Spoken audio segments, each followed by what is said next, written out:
All right, we're live. So welcome everybody to this remote interview. My name is Lisette and I'm interviewing people and companies doing great things remotely. And today on the line, all the way from San Diego, California, sunny San Diego, man, I have Carlos Escutia.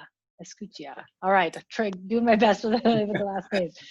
And Carlos, you are, I think, the founder of GroWrk, a company that delivers upgrades and services, home offices for your teams. And you also deal with health and safety compliance. So we're going to get into all of that. I'm very curious. This is different than what I normally talk about. Let's start with the first question though, which is, what does your virtual office look like? What do you need to get your work done? Thank you, Lucette. I appreciate the introduction. Yes, that's a great question. So we just recently moved to a new place here in San Diego. So we're setting up the home office, but what I have is a sit-stand desk, a ergonomic chair, two 27-inch monitors. I have a Yeti microphone, notebook, 13 inches, the great conference light that I have here in front of me. It's that's kind of how it looked like right now. There are some peripherals that we also prefer, kind of the wireless keyboards and the mouse and all that. That is also ergonomic. I haven't received the new ones though, which they're on the way, but I'm very excited about testing those new products. And a lot of what we do here is that every single product, we test it ourselves before we actually provide it to our customers. So we'll Smart. get into detail, but it's part of the experience. And so have you always worked sort of from the home office? Let's say this year, since you started GroWrk, have you worked from the home office? It's a weird year. Yeah. So, but Yeah, did you no. used to work from a different office before? Yes, I used to. I used to live in San Francisco. Before this, I was a co-founder of another a rapidly growing venture-backed company called Casa One. And so we had an office. We still have an office there. But when I started working on GroWrk last year, I decided that it was going to be remote first.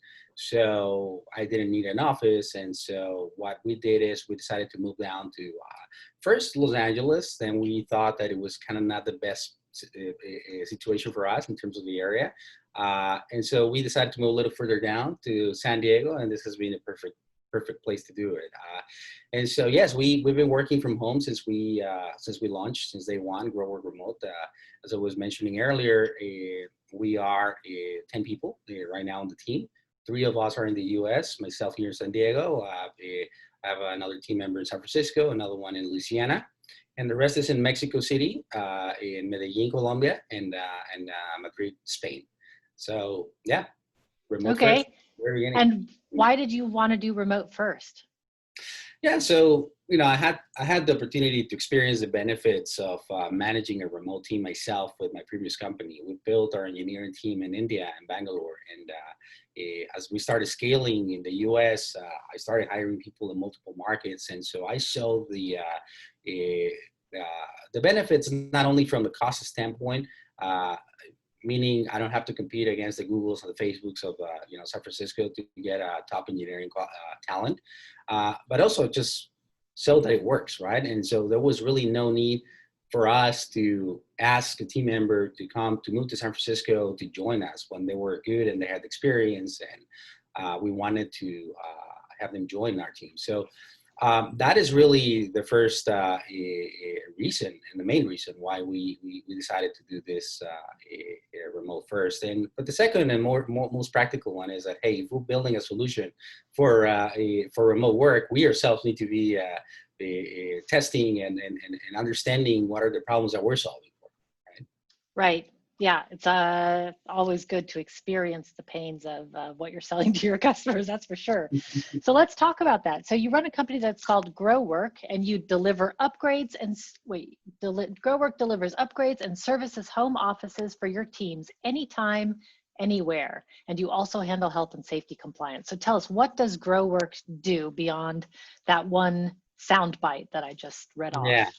No, that's a great question, and I'll take a step back. So one of the problems that we identified when we started looking for what type of solution we wanted to build for the remote space. It was the home office, right? We showed that there was a lot of discrepancy between what one employee has in its home and what another has in their home, right? Normally, the way this has been handled, or the way it's being currently handled too by most companies is, hey, here's a stipend, buy what you need, and that's it. I don't want to get involved in that anymore, right? Like you get, here's your $500 or 1,000 in some cases, and that's it, right?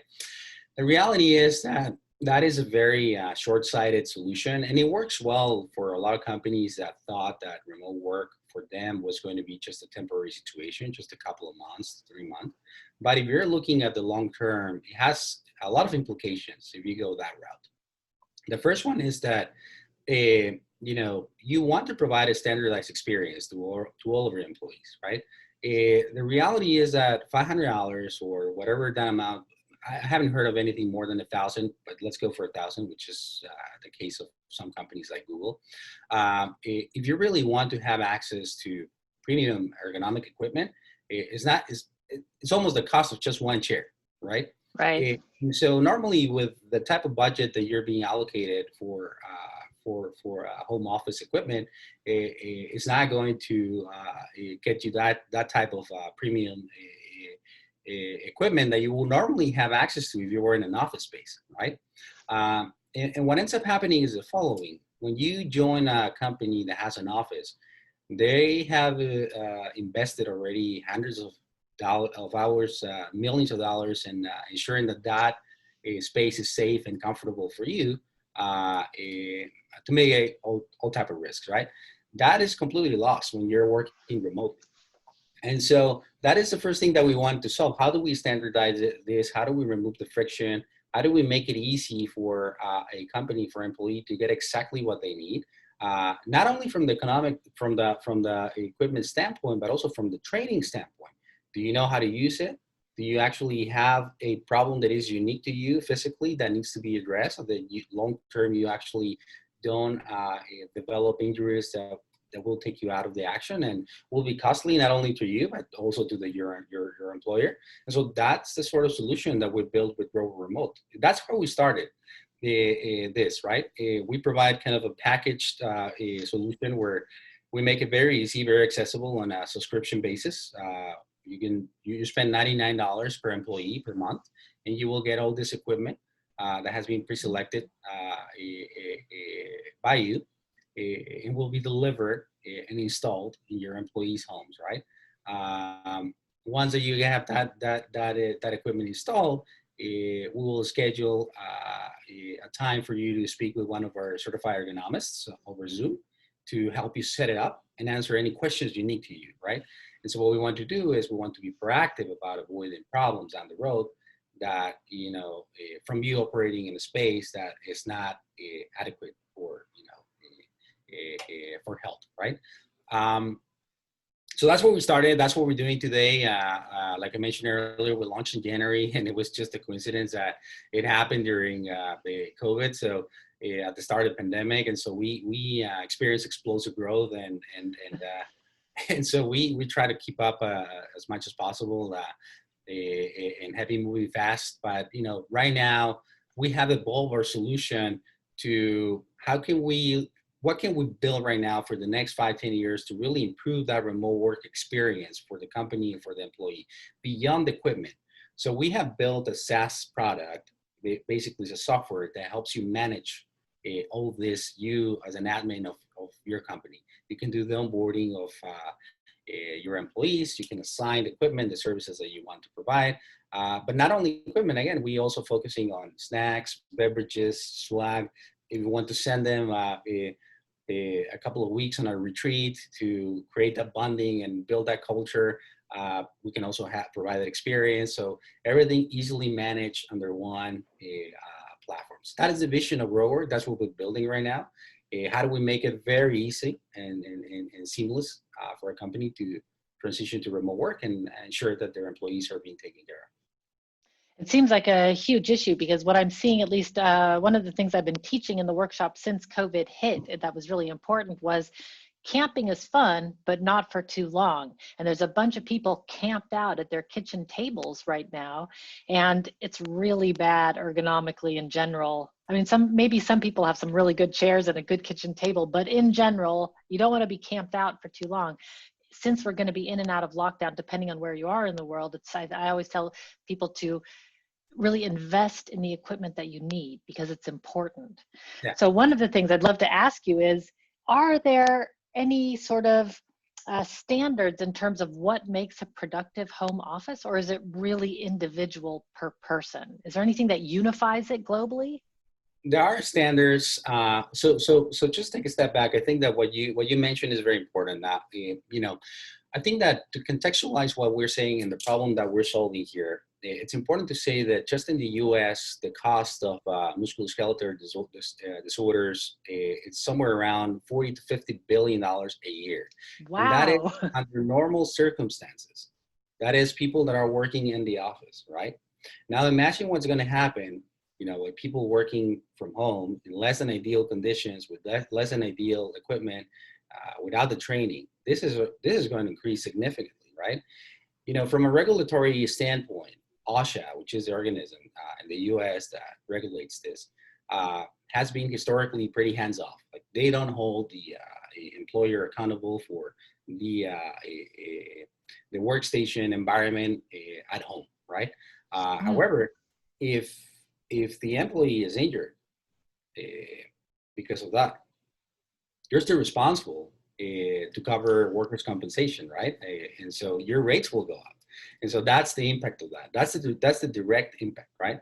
The indirect cost of that is, lost productivity. You need to, bring in other people to replace that person. And, that is really what compounds to that figure, $40 to $50 billion a year. So, that is the problem that we're tackling. And we are actually starting to see right now the effects of that with customers that we are in conversations with.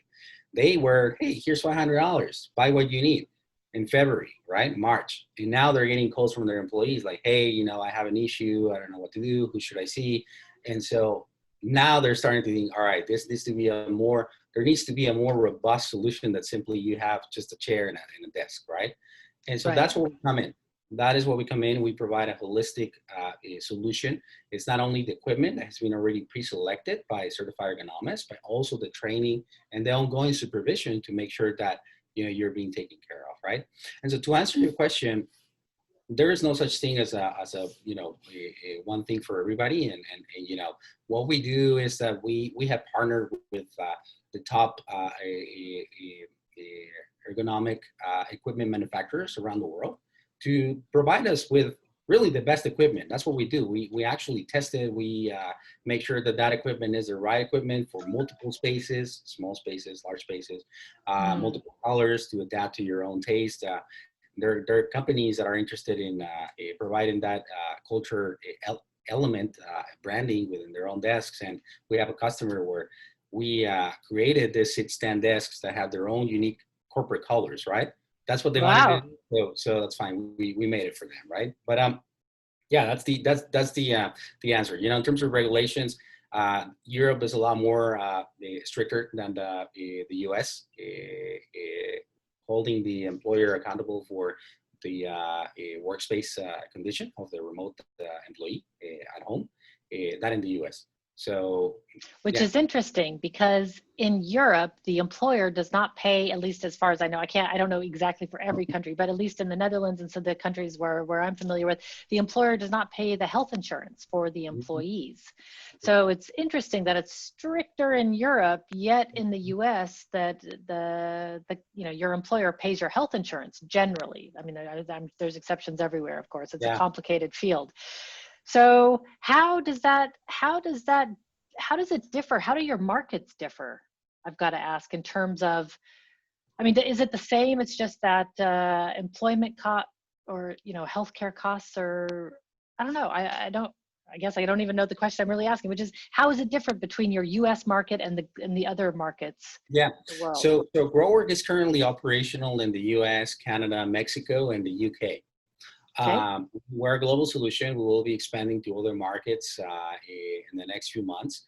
But I can tell you the biggest difference between the US and the UK. And the UK, they are a lot more stricter in terms of compliance.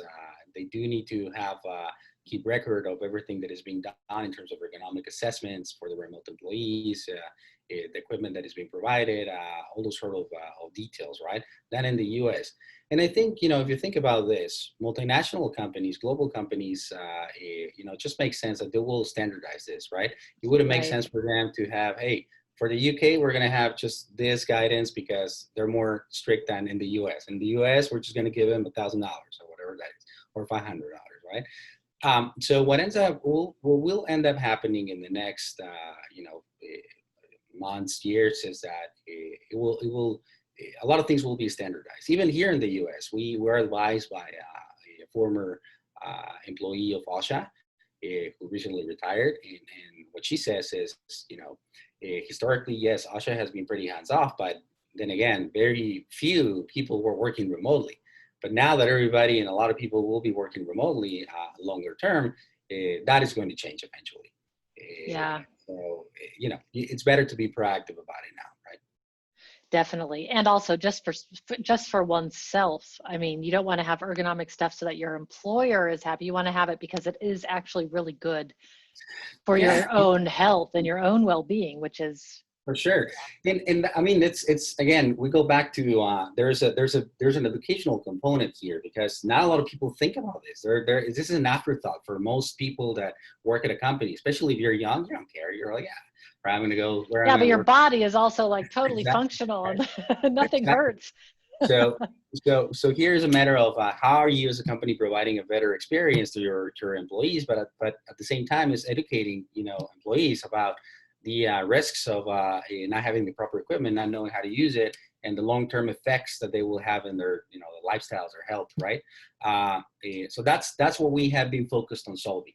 Then again, I mean, there are multiple problems that we're solving right now. As I was telling you earlier, one of them is as companies make the decision to operate remotely from now on, they are figuring out, hey, there's this situation that I had not thought about. And one of them was this company that left the offices and now they need to figure out how to handle their laptop inventory. If somebody leaves the company, what do they do with that? How do they recover that laptop, clean it, and redeploy it to the next employee? And so before they had an office where everything took place, but now that everybody's distributed, how do they do that? And so that is essentially what we're building. We're building the infrastructures that you, as a remote company, you can upload your equipment, your home office into the cloud, which is really us, right? The equipment, the infrastructure that we have built. I love it. Yeah, it's something I mean, I wish there was just one place to go because I don't need to see all the headsets and all the chairs out there. I just need to see like what are the top 10, 5 best chairs, and then I'd pick the one that suits me the best, right? So it seems like also for people who aren't like for freelancers out there, it could also be a really good solution. I mean, you're not managing, but at least you would give advice as to like what's the best stuff out there. But okay, that's not your market, but totally different market. But one thing that I wanted to ask you about is your own company with GroWrk. You said you have 10 people. You've got people in the US and South America, and then also in Madrid. How do you guys work? So, and let me specify this a little bit more. What are the challenges that you guys have faced with working remotely since you've started?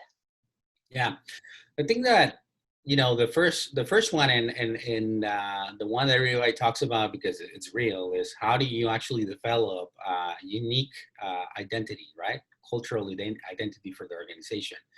And so, you have to be very intentional about it, as many people have said it before. And that's exactly what we have set out to do with small things, really. We're still an early stage company. We are a few months old. So all of those processes, all of those best practices, we're testing what works for us, what doesn't work for us. And, something that has stuck from all the activities that we do is that every Friday we meet up on Zoom and we have a beer and we chat and we try to create a safe environment for people to just, talk about whatever they want to talk about, right, outside of work. And so that's something that has worked for us, and we most likely will continue to do that. At some point when it's possible, I'd love to meet up with the team somewhere for a few days and organize some activities, right? Around that. But in terms of how we work on a daily basis, we are synchronous. We only have 2 calls, one on Monday and one on Friday every week. Unless there's something urgent or something that is not clear, obviously you can always communicate. We only use 2 tools too. We only use Slack and Monday. Well, also GitLab, but that's for the engineers, right? But everything is connected, Monday, GitLab, so that anything that needs to be done, everybody, it's a centralized location where you can see exactly who is working on what and what's the progress on that. If you want to check in on the status of something, you just send a quick Slack message, and that's that, right? Since we work in multiple areas, and really, I mean, the time zones are pretty close here in San Diego, Mexico City, Colombia. Normally it's just a couple hours, 2-3 hours that you will receive a response after you ask something, right? That has worked very well because at the end of the day, what we use Fridays for are just basically to check in, make sure that everything is tracking according to the targets that we've set up for ourselves. And if not, let's figure out what solution we need to come up with so that things can continue moving forward. And at our stage, it's very important because we have to move fast.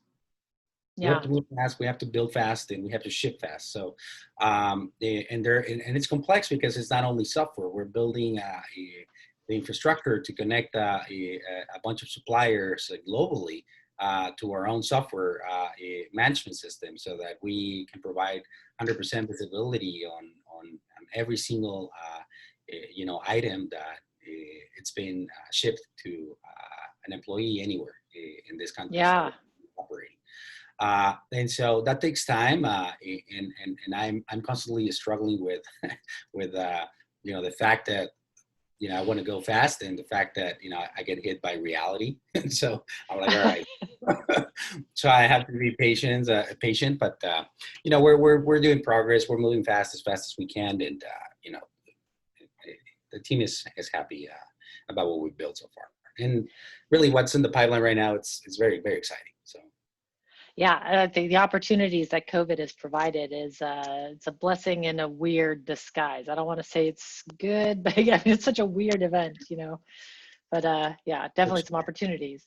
So I want to ask you about your asynchronous work. I think that that's a really interesting topic, and it's one of the things where what I've noticed is a lot of people when they went remote, they took what they've done in person and translated directly online, and it just ended up in endless online meetings.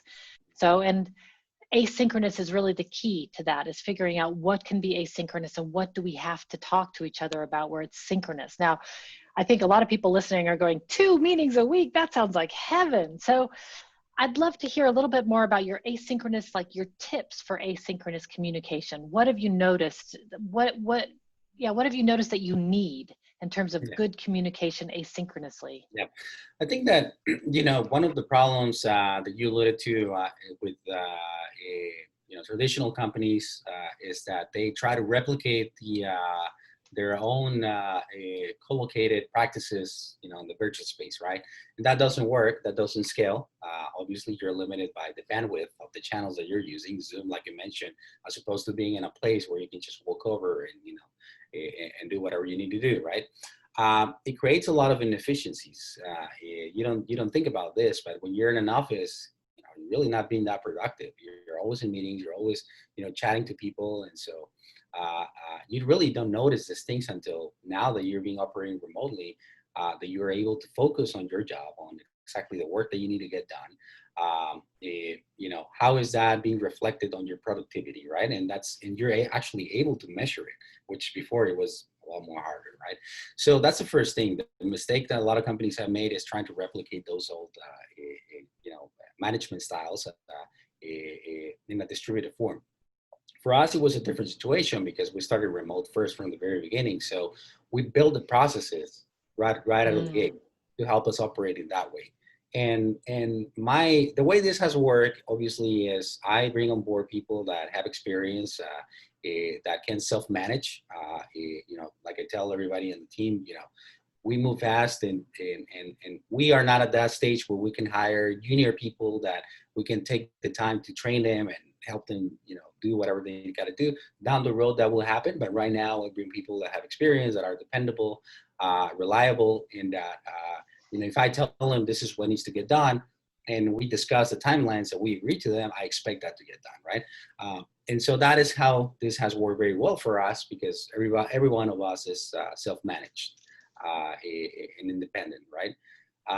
Moving forward, as you scale this, you just have to have the processes in place. You have to have a centralized location for information for anything that I think GitLab has done a very good job of providing a guidance there.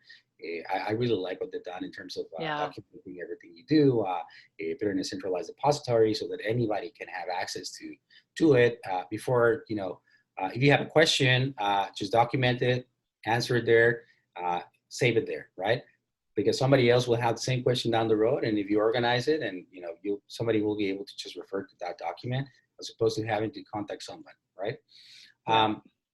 So if you do that from the very beginning, you're setting up yourself for success, right? Again, I mean, we're still early. Let's see how this looks like once that we are 50, 60, 70 people, right? But so far it's worked well. And I think, one of those considerations as I'm thinking ahead as we grow is what are we going to do when we actually start bringing, junior people that do need that guidance, that do need that training. How do we onboard them? How do we, get them up to speed, right? And so that is what we're currently building on the back end, so that we can have the systems and processes ready, so that that can be a seamless experience, and it feels more natural than forced, right? Right. And yeah, it is. It's a sort of a nice reminder that remote is a new medium of working and needs to be designed for that medium. It's like radio and television, right? Like it's a broadcast medium, but you design the content for each medium differently. I feel it's the same with in-person and remote. You would design your content differently for both. And I feel like people coming on who are junior people but are learning to work remote, it's sort of like learning how to work in an office, just different, right? It's just a different medium. You've gone down a different route, and you just have to learn how that medium works. But so you're hiring, you said right now you're hiring for senior people because they've got the experience and you can just give them a task and that it'll get done. But how do you know that those senior people are going to be good remote workers? Is it that they have the experience, or how do you know? Yeah, no, the reality is that you don't know. It's as with any, somebody you bring on board, you have to find out how things work while actually working together. But we do, our screening. We focus a lot on references. We focus a lot on the type of companies that they work for. Ideally, they work remotely before. That's a preference for sure. It's the opposite of other companies that in the past it was like, not only if you live in the area or you're within driving distance, we'll only consider your candidacy. Right now is for us, really, we don't have any difference as to where or any need as to where that person is operating from, as long as he or she has the capacity to do what is required of them. And so I think that's to us, right, to our point. But this is the same situation for every company that is experiencing remote work for the first time. And, it's just a game changer because, companies are realizing that this works and really is a competitive advantage, right? And so, there's this fear of, hey, by working remotely, you're going to be outsourcing, a lot of talent, from outside the States or whatever country you are to lower cost place. And yeah, that may be the case, but there are just a lot of roles, a lot of opportunities that have not been created yet, that will be created in the next few years. And so it's part of you as a person, as a professional, to innovate and to stay atop of those new developments, so you can keep up and really be relevant to whatever is next, right? So, it's an interesting transition period that we're currently going through, but it's for the best, it's for the better. We love what we're doing. We believe in the mission of providing a better remote work experience, making it easier for employees and employers. And that's what we do every day. Yeah, amazing. And I'm wondering, because you've sort of been you have experience in the whole startup world and the startup world within San Francisco, and there was a lot of pushback. And I asked you this before, but I think it's an interesting topic to dive into a bit. There was a lot of pushback, I know, from startup leaders in San Francisco for they didn't want to go remote. I mean, it was like if you were going to do a startup and you wanted to be remote, why do you think that is? Why do you think there was so much pushback? And what are they saying now? Yeah, no, for sure. I think that, the first thing is that there's always resistance to change, right? If you've always done something one way, uh, it's very hard to think that something else will work, right? Especially if you work at these traditional organizations that are co-located, that have these massive campuses such as Google, Facebook, that is a culture. They're very, Apple, very yeah, co-located, or centric organizations where they invest billions of dollars in real estate and amenities to create that cultural element, right? Especially Google. Everybody knows about the Google Plex and all the stuff that they offer, right? So that's what they know, and that's what they think is the best thing. That's the standard, right? What has happened now is that, like I mentioned earlier before we started the conversation, when I was there, what I started noticing is that a lot of companies, founders within my network, they were starting remote first out of necessity. They were, hey, I can't compete against the Facebooks or the Googles, the engineers, right? But I yeah, have to be here. So I'm here, because all the funds are here, and I need to be, getting in meetings and going to networking events and creating those opportunities to raise funding, right? But my engineers don't need to be here. And so, I have my engineering hub in Mexico City, I have it in Colombia, I have it in Argentina. And so I started hearing that over and over and over again. That's when I thought, all right, there's something big here happening. This was yeah, pre-COVID.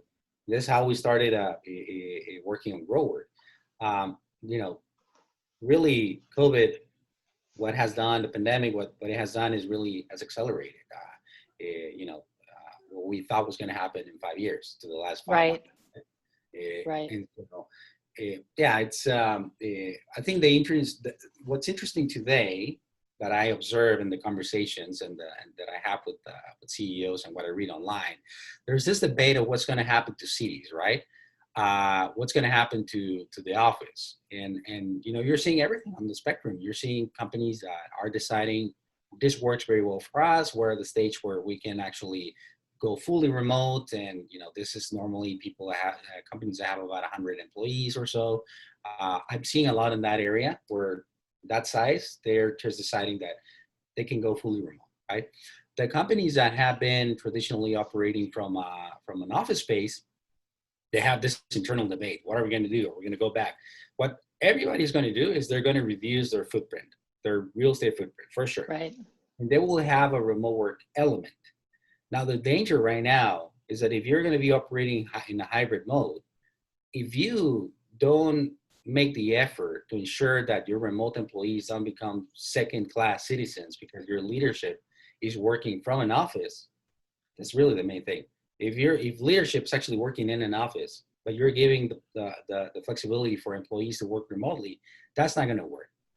Yeah. I think that is not going to work. You have to set the example. And if you look at Quora's CEO, that's exactly why they took that route. Like, hey, we're not getting rid of the office. If you need a space to go work and meet up, you can go there. By us, leadership, we're not going to be here. And so that is what makes sense. And I think that a lot of companies will come to the conclusion that remote doesn't work for them because Yeah. they didn't do what they had to do, right? But I think that part of what we do in this space is educating again companies if they've seen the advantages of remote work and they want to create that competitive advantage that I spoke about earlier. They should be preparing already. They should be actively using this opportunity to make that transition and to set up the systems and the processes in place to continue growing remotely long term and thriving, not just growing.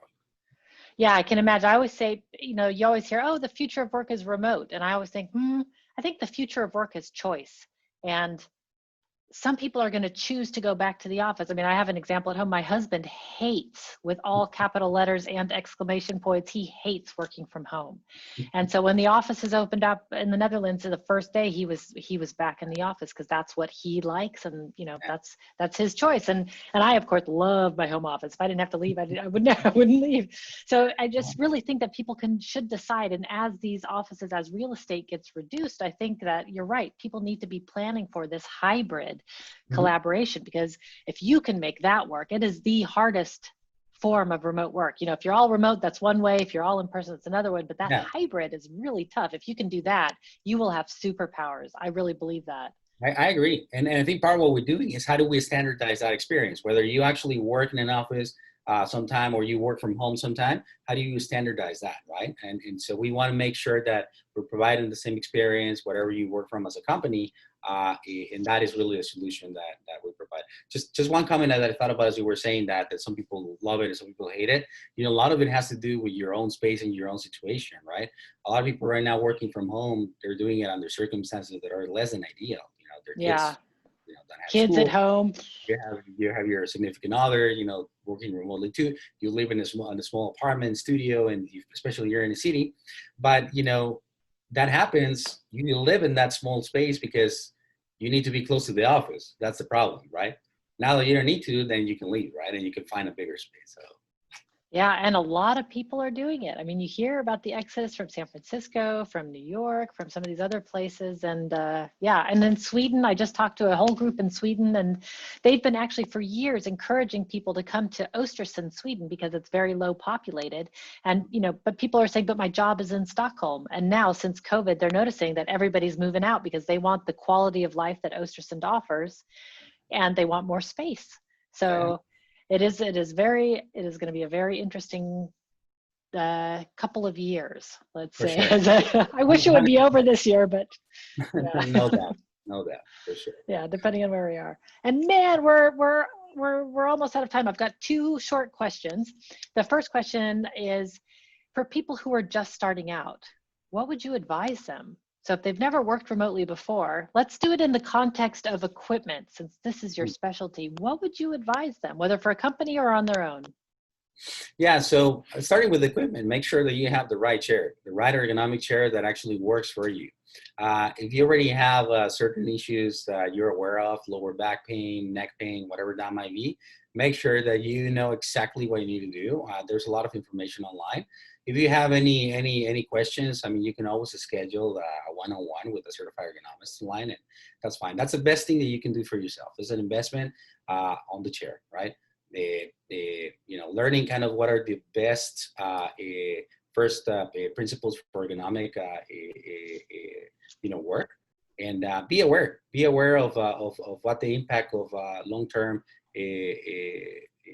you know, working under poor conditions will have on your body.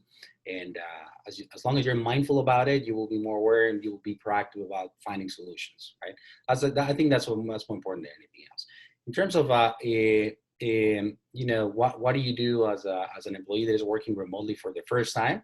I'd say the first thing is, you know, make sure that you know exactly how are you going to be communicating with your team. You know, create the processes and create the expectations, set the expectations like, hey, how often are we going to be checking in? When do you expect something from me? In other words, just you have to be very proactive, especially with just getting started, right? Because it's not only you, it's your team members too. Is there team members too who are working remotely for the first time? And so what you need to focus on is on communication. And the more communication, the better, which is a lot more than what you used to do when you were in an office. Things will be, you know, standardized, and, you know, we're pretty smart. We you know, responsible adults. I think that's, you know, that's how you need to think about when you are working with your teammates. Don't treat them as children, right? Which is what a lot of companies do. They want to be supervising and micromanaging, and, you know, just, hey, are things getting done, and just checking in every half an hour or whatever that might be. You know, they're adults, they're responsible. You hire them, you should trust them. That's the first thing. You trust them, you set expectations, and it's up to them to prove you right or wrong, right? If there's something wrong, then you address that, right? And if it doesn't get fixed, then, you know, you can take additional steps. But don't start with, I need to be on top of you to make sure that things are getting done. That doesn't start work. with trust.